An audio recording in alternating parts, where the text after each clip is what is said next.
Greetings to everyone on the Waypoint channel.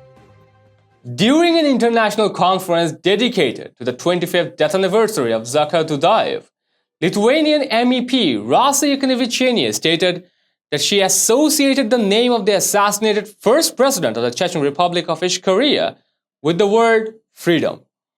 In response, the Russian embassy in Lithuania condemned these words, recalling that Dzhokhar Dudayev's subordinates were responsible for the terrorist attacks that killed hundreds of residents of Russian cities. It is worth reminding the representatives of the Russian Foreign Policy Department that Vladimir Putin is responsible for the terrorist attacks in the Chechen Republic. As a result of those attacks, not only one hospital, theater, or school were destroyed, but dozens and hundreds of them. The capital of the republic was razed to the ground.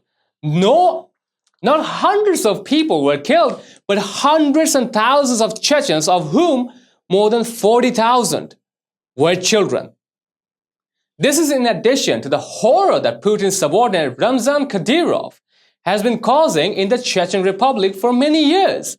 This is not to mention the Russian aggression against Georgia, the annexation of Crimea, the bombing in Syria, and other terrorist acts and murders of those unfavorable to the Kremlin around the world. There is no doubt that representatives of the Russian embassy would certainly have been reminded of those heinous crimes had they been committed on the orders of Dudayev instead of Putin. Streets and squares of cities around the world are named after the Chechen hero.